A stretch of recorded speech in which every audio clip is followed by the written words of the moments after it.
Legend of the Indian Paintbrush, retold and illustrated by Tomie Depaola.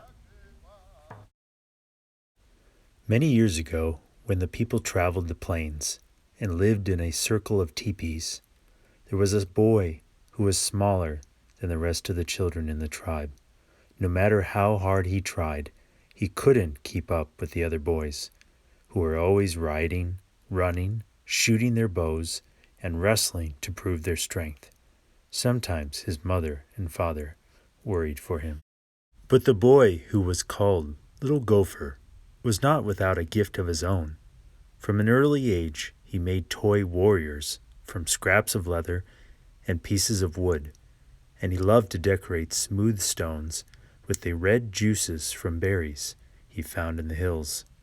The wise shaman of the tribe understood that Little Gopher had a gift that was special. "Do not struggle, Little Gopher. Your path will not be the same as the others. They will grow up to be warriors. Your place among the people will be remembered for a different reason." And in a few years, when Little Gopher was older, he went out to the hills alone to think about becoming a man. For this was the custom of the tribe, and it was there that a dream vision came to him. The sky filled with clouds, and out of them came a young Indian maiden and an old grandfather. She carried a rolled-up animal skin, and he carried a brush made of fine animal hairs and pots of paints. The grandfather spoke. "My son, these are the tools by which you shall become great among your people. You will paint pictures of the deeds of the warriors and the visions of the shaman, and the people shall see them and remember them forever." The maiden unrolled a pure white buckskin and placed it on the ground. "Find a buckskin as white as this," she told him.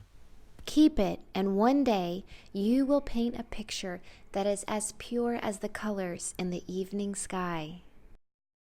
And as she finished speaking, the clouds cleared, and a sunset of great beauty filled the sky. Little Gopher looked at the white buckskin, and on it he saw colors as bright and beautiful as those made by the setting sun. Then the sun slowly sank behind the hills. The sky grew dark, and the dream vision was over. Little Gopher returned to the circle of the people. The next day, he began to make soft brushes from the hairs of different animals, and stiff brushes from the hair of the horses' tails. He gathered berries and flowers and rocks of different colors and crushed them to make his paints. He collected the skins of animals which the warriors brought home from their hunts. He stretched the skins on wooden frames and pulled them until they were tight. And he began to paint pictures of great hunts, of great deeds, of great dream visions, so that the people would always remember. But even as he painted, Little Gopher sometimes longed to put aside his brushes and ride out with the warriors, but always he remembered his dream vision, and he did not go with them. Many months ago, he had found his pure white buckskin, but it remained empty because he could not find the colors of the sunset. He used the brightest flowers, the reddest berries, and the deepest purples from the rocks, and still his paintings never satisfied him. They looked dull and dark. He began to go to the top of a hill each evening and look at the colors that filled the sky to try and understand how to make them. He longed to share the beauty of his dream vision with the people. But he never gave up trying. And every morning, when he awoke, he took out his brushes and his pots of paints and created the stories of the people with the tools he had. One night, as he lay awake, he heard a voice calling to him. Because you have been faithful to the people and true to your gift, you shall find the colors you are seeking. Tomorrow, take the white buckskin and go to the place where you watch the sun in the evening. There on the ground you will find what you need.